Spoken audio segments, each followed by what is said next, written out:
back to U.S. Survival and Homesteading. This is Pro here. Today I'm going to be working on a wooden toolbox that was given to me by my neighbor, because I have an old wooden toolbox also, and the grains on the wood match almost perfectly.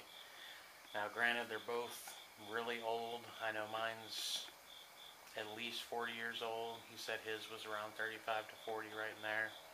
So he gave this to me, but I want to bring them both back to life. I want to be able to use them and put them back to work. I'm pretty sure I'll be able to get years out of them.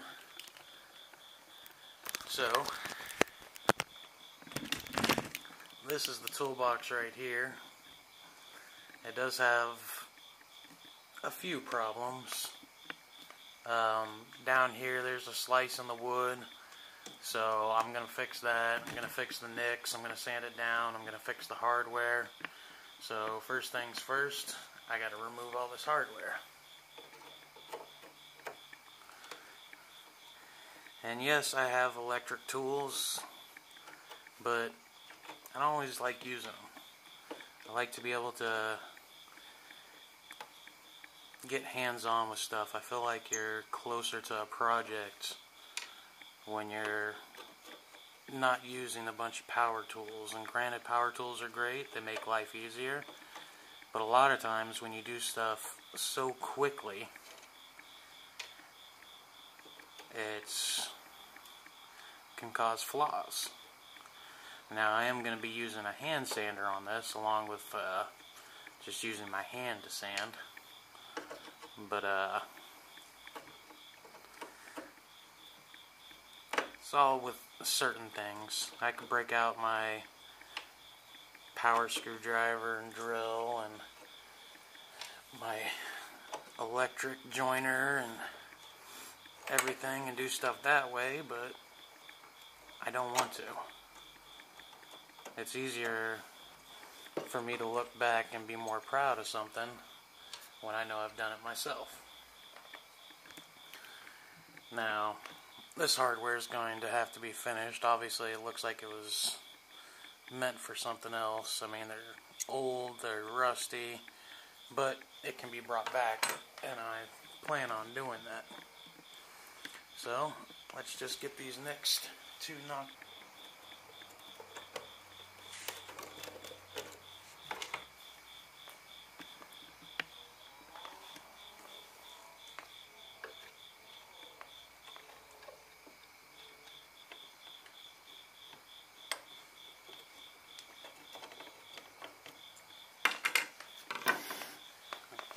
Alright, now let's go ahead and turn it around and work on the latch some. The latch for the box. It's old, it's rusty too, but it's all just surface rust. So it's something that will be able to be reused.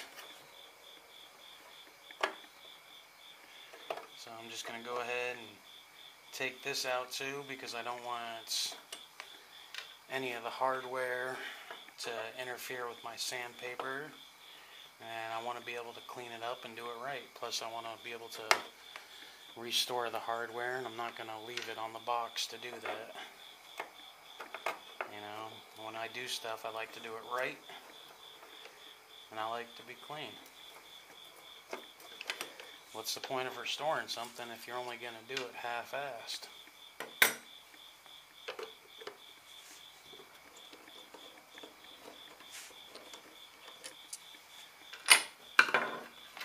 Alright, now we got all those parts.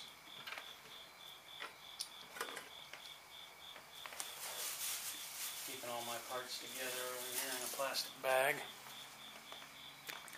So on the inside here, there's just this little chain. I'm going to pop that off of there.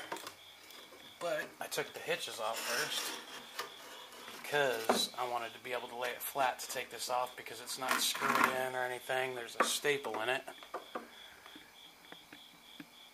So I want to pop that off first.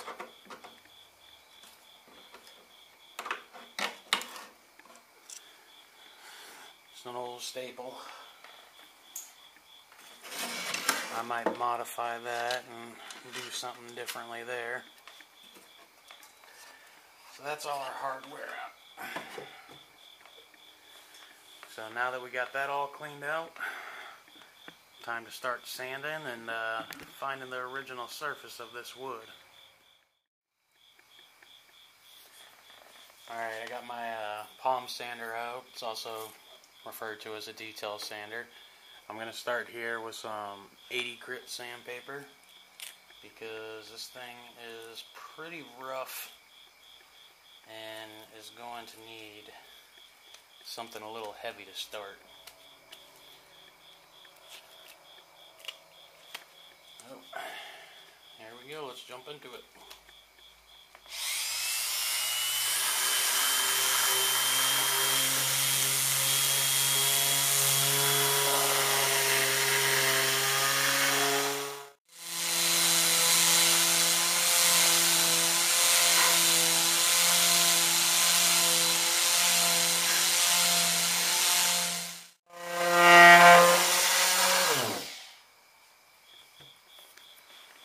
Alright, I'm going to finish up sanding here and then I'll bring you back once I finish this top piece. Alright, I'm getting a little bit closer. I'm bringing down these edges because some of them are a little elevated. This is pretty much flushed right here. It's elevated and you can see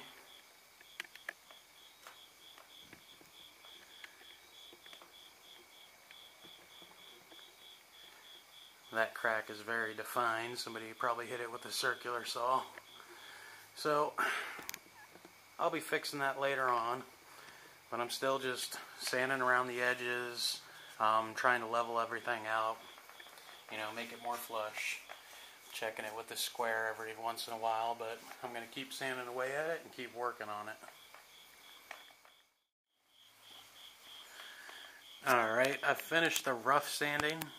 You can definitely tell the difference in the two different woods. I haven't sanded the base at all. I've just sanded the top.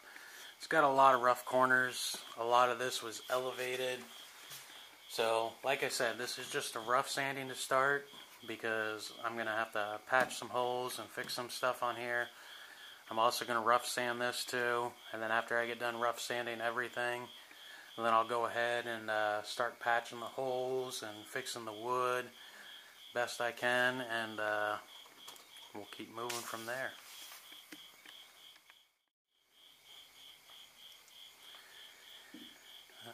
This is the lid right here. I just flipped it over and I found something pretty interesting inside.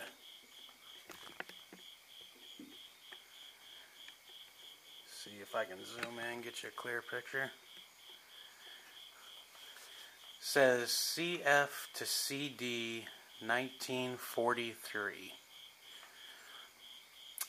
I don't know whose initials those are because that's not my neighbor's initials and he's not that old. So obviously this was put together in 1943. So I think I'm going to save those initials in that area and just sand around it. I don't want to take that bit of history out of it. I think it's a nice touch. Okay, I finished up all the rough sanding.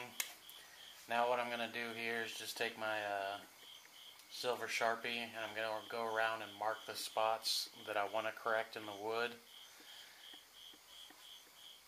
So definitely not to my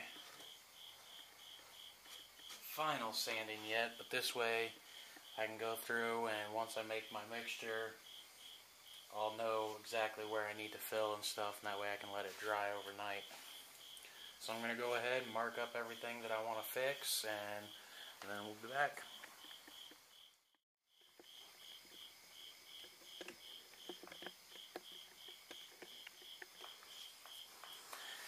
Alright, I got all my holes marked, so now I'm just going to go ahead and make my mixture. And for my mixture, all I'm doing is taking some sawdust that I've collected off the floor, filtered out any big stuff that was left in there, and I'm going to add some wood glue to it and make it into a paste.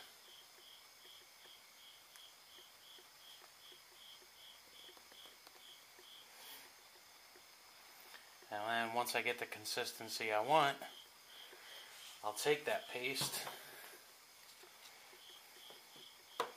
and I will use it to fill in the holes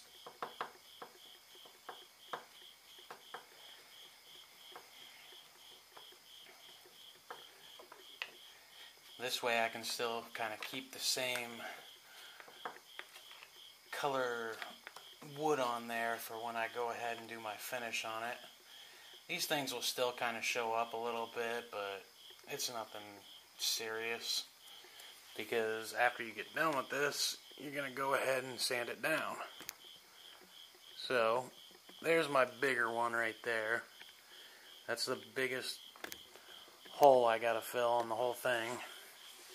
So I'm going to take my mixture here, and I'll just take it and start working it down into there. And I'm not worried about this being over the top or anything like that, because I'm just going to go back through, soothe it out, and then I'll sand it. So I'm going to go ahead, fill these holes up. As you can see, it's pretty simple. Right now it doesn't look like the exact same color as the wood, but after we finish it up and sand it back again, I'll show you then. Alright.